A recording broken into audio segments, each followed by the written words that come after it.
To no one will we sell, to no one will we deny or delay right or justice. The reign of King John lasted from 1199 to 1216 and saw enormous changes in England, France, and Ireland. The Angevin Empire, a collection of duchies and a kingdom, would collapse under King John, the last Angevin king. As we've been covering his life up until King Richard the Lionheart's return from captivity and explored how Ireland influenced John's kingship, we can now focus on his entire reign, from inheriting a vast complex of titles to losing half of England to rebel barons who supported a French prince, ironically nicknamed the Lion, and the creation of one of the most significant charters in English history, the Magna Carta, the Great Charter, which, in its first form, failed spectacularly and became one of the causes of the First Barons' War in England, to which King John would not see the end of. But first, we need to go back to the year 1199. By 1199, Duke John had developed a reputation of breaking his word as well as betraying his brother, King Richard. Despite showing promise during the Longchamp crisis in England, John had quickly lost any goodwill from that situation, and by the time of King Richard's return from his imprisonment, John became politically isolated. He had to work hard to gain any trust back, and he did work well for his brother, leading military campaigns on his behalf, giving King Richard at least some hope John might be more loyal and useful in the future. But now King Richard was back, there was no reason to doubt he would soon produce an heir, leaving John as the obscure brother in the background. Yet, King Richard never saw John as a threat. In Richard's eyes, John was still the naive, incompetent child who would cower at the first sign of aggression. Besides, King Richard was a busy man with a vast empire to run, castles to build, and dealing with an ambitious liege lord, the King of France, Philip. In March 1199, during a typical siege against an unruly viscount, King Richard continued his bad habit of not wearing his armour. Roger of Hovden's account describes the event. When the King of England and Marchades were reconnoitring the castle on all sides and examining in which spot it would be most advisable to make the assault, a certain arbalister, Bertram de Gurdam by name, aimed an arrow from the castle and struck the king on the arm, inflicting an incurable wound. The king, on being wounded, mounted his horse and rode to his quarters, and issued orders to Marchades and the whole of the army to make assaults on the castle without intermission, until it should be taken, which was accordingly done. After its capture, the king ordered all the people to be hanged, him alone excepted who had wounded him, whom, as we may reasonably suppose, he would have condemned to a most shocking death if he had recovered. After this, the king gave himself into the hands of a physician of his captain, who, after attempting to extract the iron head, extracted the wood only, while the iron remained in the flesh. But after this butcher had carelessly mangled the king's arm in every part, he at last extracted the arrow. When the king was now in despair of surviving, he devised to his brother John the kingdom of England and all his other territories, and ordered fealty to be done to the aforesaid John by those who were present, and commanded that his castles should be delivered to him and 3/4 of his treasure. All his jewels he devised to his nephew, Otto, the King of Germany, and the fourth part of his treasure he ordered to be distributed among his servants and the poor. He then ordered Bertram de Gurdon, who had wounded him, to come into his presence, and said to him, "What harm have I done to you, that you have killed me?" On which he made answer, "You slew my father and my two brothers with your own hand, and you had intended now to kill me. Therefore, take any revenge on me that you may think fit, for I will readily endure the greatest torment you can devise, so long as you have met with your end, after having inflicted evils so many and so great upon the world." On this, the king ordered him to be released, and said, "I forgive you my death." But the youth stood before the feet of the king, and with scowling features and undaunted neck did his courage demand the sword. The king was aware that punishment was wished for, and that pardon was dreaded. "Live on," said he, "although thou art unwilling, and by my bounty behold the light of day." to the conquered faction now let there be bright hopes, and the example of myself. And then, after being released from his chains, he was allowed to depart, and the king ordered 100 shillings of English money to be given to him. Mirabeau, however, the king, not knowing of it, seized him, and after the king's death, first flaying him alive, had him hanged. King Richard the Lionheart had died on the 6th of April 1199, and normally when a medieval king dies, the nobles use the lull in royal authority to settle old scores, or just try and simply secure their positions of power. For John, his political position is unclear. A few months before King Richard had died, King Philip is alleged to have shown Richard a document and claimed that John had once again backstabbed Richard and pledged to support King Philip. Richard, angered by this, once again stripped John of all his lands and titles. But depending on the chronicler's accounts, John defended himself with evidence and was restored to royal favour. Yet another account states that John remained dispossessed until King Richard died of his wounds. Roger of Howden's account is the funniest, mentioning the event by calling King Philip sower of discord and remarking on the whole affair as a thing much to be wondered at. But for John, now inheriting the vast Angevin Empire, which, despite its glamorous title, had cracks within it, as there was a disconnect within the empire and a growing sense of disunity, which John didn't have the political skills to fix, and would be a challenge for anyone suddenly thrust into kingship. But the situation was brewing into a vile mixture of existing issues, political, financial, and John's own egregious personality. Even before King John's ascension, there were cracks forming. One example, in 1196, the Bishop of Lincoln, Hugh, refused to send English knights for a military campaign abroad by stating, "I am well aware that the Church of Lincoln is bound to do the King's military service, but only in this country. Outside the boundaries of England, no such thing is owed." For John, he was about to inherit an empire which had grown strong under his father and stable but cracking under his brother. The constant conflicts which Richard had led, the demands of the cost of warfare, as well as the crusade and the ransom for Richard, left the Angevin Empire financially poorer.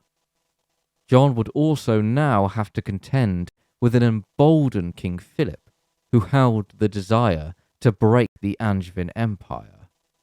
Yet John's biggest rival was a member of his own family, his nephew, Arthur, Duke of Brittany. The news of King Richard's death took time to reach all over the Angevin Empire. King Richard succumbed to his wound 11 days after the injury, giving him time to contemplate who should succeed him, as he had named Arthur and John as heir various times over the course of his reign. With Richard dead, whomever would inherit came down to different factors: the location of the heirs, the powerful barons who, with their support, could help secure the empire, and in England's case, the weather. Crossing the English Channel was always dangerous. One of the most important assets to secure was the treasury. Luckily for John, he was already backed up by some of the most powerful nobles in England and in Normandy. There were issues with Anjou, Maine, and Touraine, as they leaned towards Arthur with the backing of the French king, who would accept Arthur's homage for the Angevin lands. But John could always count on his brilliant mother, Eleanor of Aquitaine. Despite being quite old now, she was still a force of political nature. John made the first move, marching his army to Chinon, his father's former power base, and gaining the crucial treasury. While Arthur, who was still underage to rule, was moved to Paris by King Philip. It would appear to the Anglo-Normans that Arthur would be no more than a pawn of the French king. John was the older and more experienced choice, but as we've been exploring John's story, we know that by 1199, the choice for the barons was the devil they know or the devil they don't. John did have the support of one of the finest barons, William Marshal, who had served his father and brothers with distinction and is considered the best knight who ever lived. William's support would be crucial for John.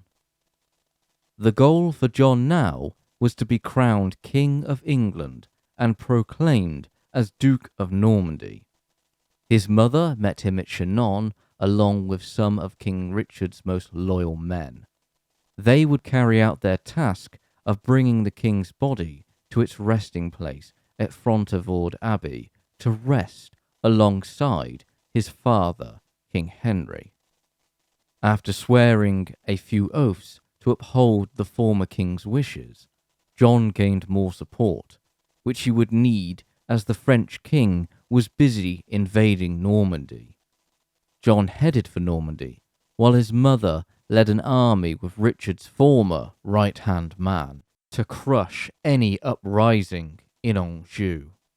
And in April 1199, John was proclaimed Duke of Normandy at Rouen Cathedral.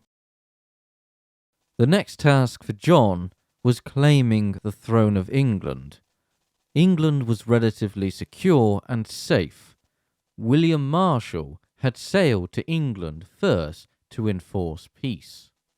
So John still had some time before he needed to head to England. According to Roger of Hoveden, before John became Duke of Normandy, he had sacked and imprisoned the residents of Le Mans, even tearing down the walls, because they had declared for Arthur as their new lord. As for the efforts of the French king, Philip had made inroads into Maine, looting and pillaging around Ballon. Yet these actions turned the local lord, William de Roches, against Philip. The main problem for King Philip was that King Richard had built up a loyal network of barons, and the style of warfare during this period of the Middle Ages was mainly siege warfare.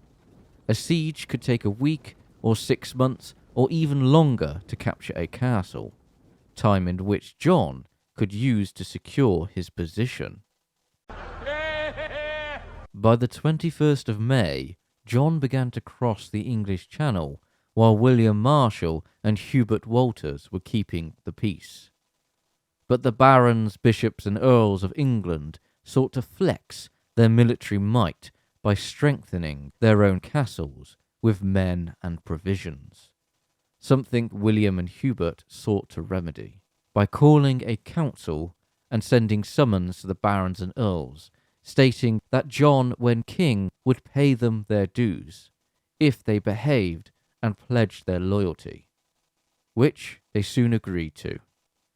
And on the 27th of May, 1199, John was anointed and crowned King of England. Now began the job of trying to keep it all together. The first action King John took was the customary pilgrimage, a difficult task after having an enormous feast with 21 fat oxen. King John would visit the holy places around England, including one his father had inadvertently caused, the shrine of Thomas Becket, the murdered Archbishop of Canterbury. But while conducting his kingly duties, King John's plans were firmly fixed on returning to Normandy and securing his lands there. England, it seems, would resume its place as a kingdom with its king always in France, but now John was king, he needed to show power and authority. To summarize medieval kingship, it's all about puffing up your chest and looking as big and as powerful as you can, while also showing off nipple tassels to show your wealth. Now our saga of King John enters one of the most exciting periods of the Middle Ages, the 13th century, a century of great castles, abbeys, churches, and cathedrals being built or remodelled in Britain. There had always been plenty of churches, abbeys, and some cathedrals before the Norman conquest of England in 1066. The Normans brought with them the ideas of castles, and they constructed many wooden castles to begin with, and over time many were fortified with stonework. An example of a great castle that underwent changes during the 13th century was Pembroke Castle, under the orders of William Marshal, Earl of Pembroke, replacing the wooden castle with stone and enlarging the keep, turning it into a great keep, which is still accessible today. These type of stone castles also had amenities, such as plumbing to bring in water, better latrines for easier human waste disposal, and in the case of some of the king's castles, an ensuite. There was also a great cellar for storing large quantities of food, and of course, wine of various quality. Cathedrals also developed impressively during this period. One example is Salisbury Cathedral, originally built near Old Sarum, but the weather and issues with the inhabitants of Old Sarum stressed the need for a new site, which was given by a papal bull. The building of the cathedral became a community project, and by 1258 the cathedral was complete. Parts of the cathedral were extended at the start of the 14th century. Salisbury Cathedral is still in magnificent condition and also displays a copy of the Magna Carta to the public. One of the main reasons for expansion happening within 13th century England was due to a massive increase in population. The figures estimate from 1066 to 1300 that the population of England rose to around 6 million, up from around 2 million. This growth was driven by various factors, one being crops were grown more efficiently and more land was being cleared around England for an increasing amount of farmland. Woodlands were chopped down and areas were drained of water and ploughed through. Rivers were changed to flow on what was best for cultivating crops. With these lands being turned into agricultural centres, the need for new towns and villages developed as well. From the Norman conquest until the end of King John's reign, over 100 towns were created. For King John's reign, the most famous town founded was Liverpool in 1207, with the king ordering, "The king to all who wish to have burgages in the town of Liverpool, greeting, know that we have granted to all who take burgages at Liverpool that they shall have all the liberties and free customs in the town of Liverpool, as enjoyed by other free boroughs on the sea coast in our land. And so we command that you may travel there safely and in our peace, in order to receive your burgages and to live there.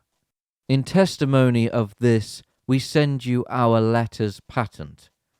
Witness Simon de Patzel at Winchester, 27th August in the 9th year of our reign." As for politics in the 13th century, this quote sums up the politics of the time. 13th century politics have two aspects: the relations of the English crown with the European princes, with the King of Scots and the princes of Wales, and with powerful vassals in the Marches and in Ireland, and the dealing of royal government with communities and social groups within the land, dictated to a large extent by foreign ambition and the demands they generated. Now that we've given a brief overview of the changes that were happening in the 13th century, we can now return to John, who had to prove not only he was a capable ruler, but that he was chosen to be the rightful king/duke over Arthur, a political weakness King Philip could exploit.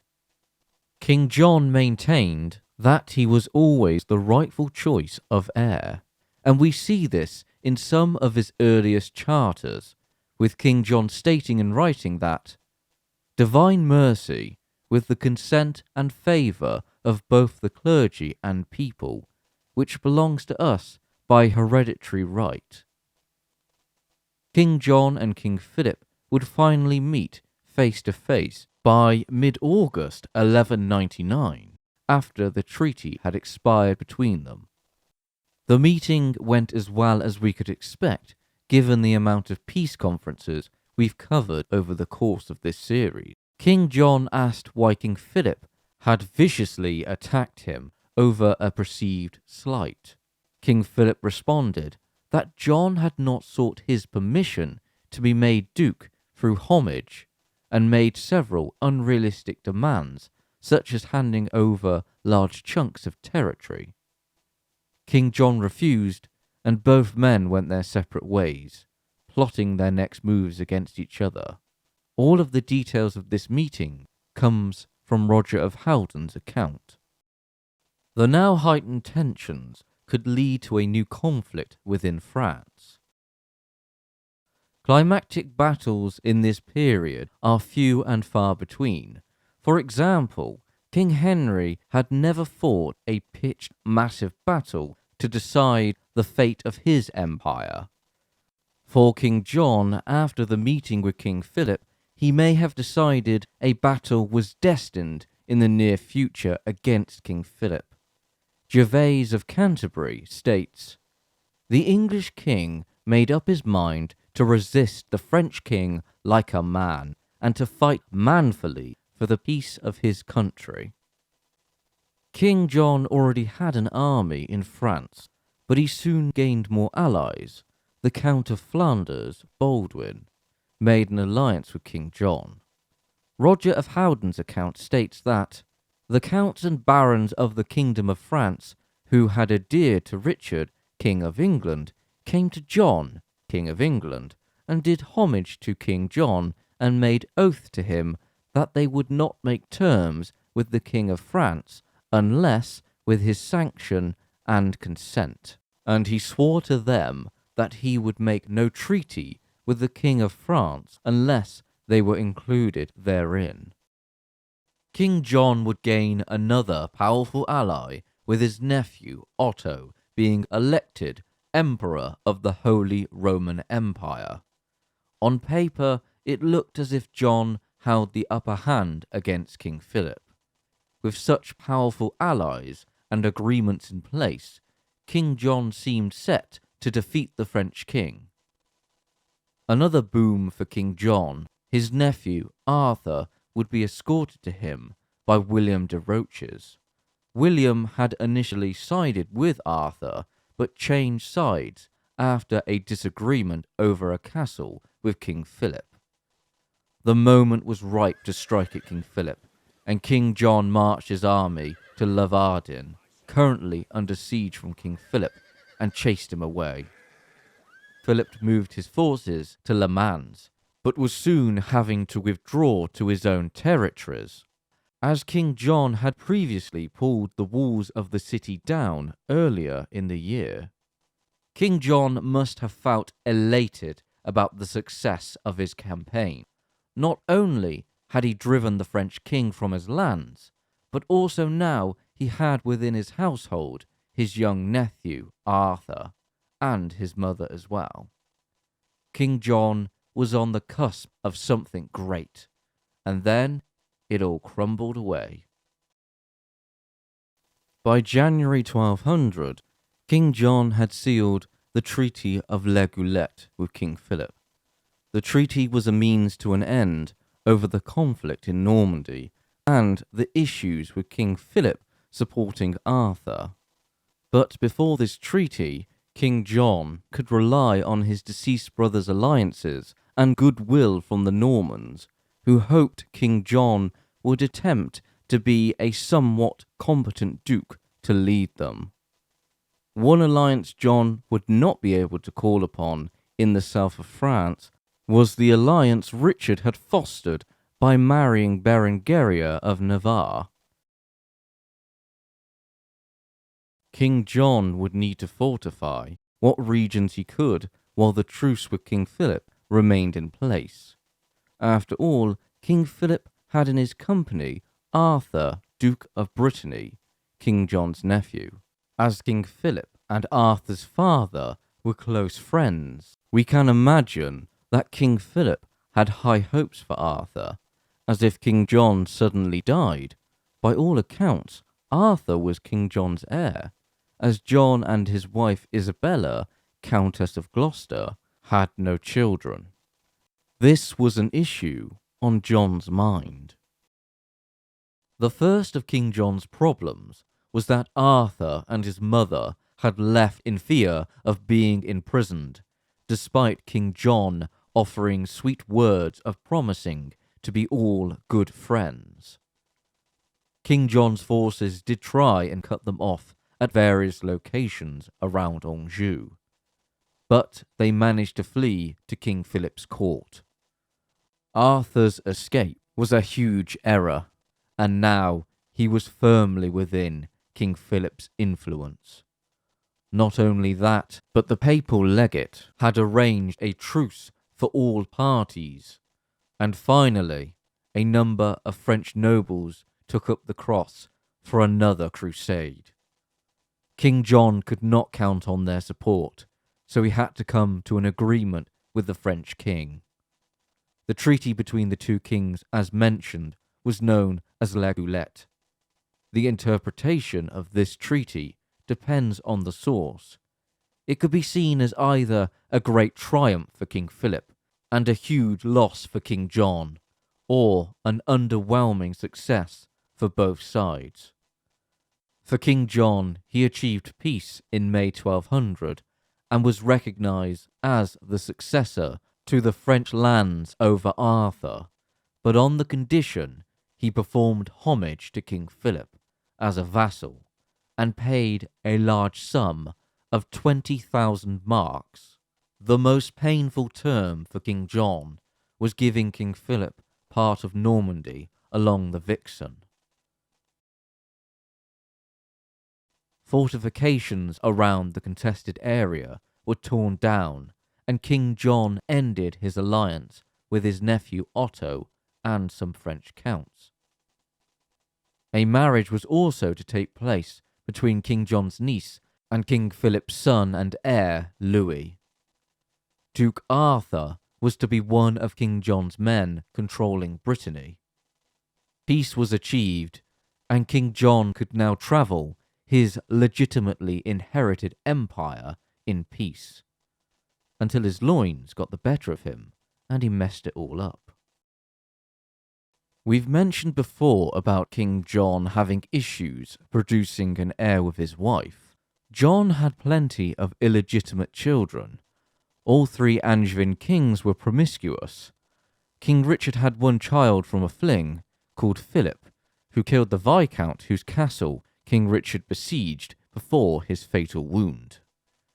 John's illegitimate daughter, Joan, married Llewellyn the Great, one of the few masters of Wales. The problem for John was not having a legitimate heir to pass on the crown, something he would need to fix soon, as he was in his 30s. And to remedy this situation, he needed a divorce, which he already obtained in the first few months of his reign. And by August 1200, John married Isabella of Angoulême, the young countess of the county of Angoulême.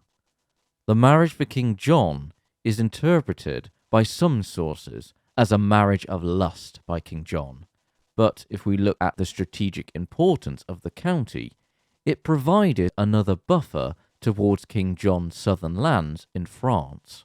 The problem was that Isabella had already been betrothed to another man, Hugh de Lusignan, a lord based in Poitou.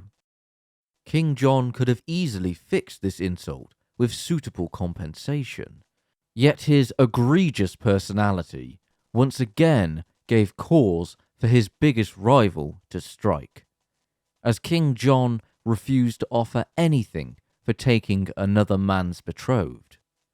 Perhaps King John had jokingly thought he had already done enough by fixing the prices of wine in Anjou and Poitou. While King John was busy showing his subjects their new queen with a lavish and expensive coronation for himself and Isabella in England in October 1200, in France, discontent started manifesting. While in England, King John met with the King of Scots, William the Lion. King William's main issue with King John was securing lands he had a claim to in Northumbria, whereas King John wanted to claim overlordship of Scotland, as his father had done previously, before King Richard had sold Scotland back to William for funds towards the Third Crusade. The two kings met at Lincoln, where King William performed homage to King John. The homage was not for the Kingdom of Scotland, just as one of King John's sworn men. William tried to negotiate with King John over the lands in the north of England, but nothing other than a truce came out of the talks. King John could return to France knowing England was secure in December 1200. Yet King John exacerbated the growing discontent in his lands in France when he ordered his men to seize Hugh's lands in Le Mans in March 1201, while he and Isabella would travel around the north of England. In Poitou, Hugh, unsurprisingly, revolted. Hugh's uncle Geoffrey also joined in the uprising, and soon more nobles took up arms against John in Poitou. For King Philip, this was now the golden opportunity to further encroach into Normandy, as Hugh's family soon took their complaint to him, to which King Philip was happy to aid. King John was a sworn man to King Philip for his lands in France, meaning King Philip had an obligation to act as a peacekeeper, and in the process making himself look as attractive as possible as a liege lord over King John, which would benefit him in the future. As for King John, he was ordering his nobles to provide troops for a campaign into Poitou, with troops assembling around Portsmouth. Yet that disconnect we mentioned before, with English nobles disinterested in providing troops and supplies for a campaign abroad, returned. King John did allow some to return home by them offering something King John always liked: money. By the middle of May 1201, King John had arrived in Normandy. King John knew what kind of situation he faced in France, as he was in regular correspondence with his mother, Eleanor, while she was sick and resting at Fontevraud Abbey. King John's first task was to meet King Philip near the border of Normandy. The slow beginning of the French monarchy's increased centralization in France would soon start to pick up pace after this meeting. This quote explains the rise of the power of the French monarchy perfectly. French kings had often in the past been forced to rely on their claimed rights as one of the few ways to establish any authority over recalcitrant vassals. Legal rights had always played a major part. Now that the King of France was becoming genuinely powerful, these claims could be put to even greater effect. So Philip sought to gain a hold over all his vassals by claiming the right of jurisdiction over them in the royal court. And now, if they refused to abide by royal jurisdiction, King Philip was powerful enough to enforce those rights via military action, and King John would soon experience this. But in the meantime, the two kings travelled to Paris, where they wined and dined in each other's company, with King Philip showcasing his splendour with gifts and good wine, ending the affair with the kiss of peace, and coming to agreements that King John would act in his duty of keeping the peace by offering justice to the Lusignans. Relations were improved, and King John set about fixing the issues in Poitou. King John sought to deal justice his way with the matter of the Lusignans' complaints, by charging them with treason, along with settling the legal claims with a judicial duel, a preferred form of clearing disputes that we know King John enjoyed from his time in Ireland. The Lusignans refused and asked King Philip to intercede. With this, King Philip could really start piling on the political pressure on King John, demanding John give control of important castles in Normandy to guarantee his oath.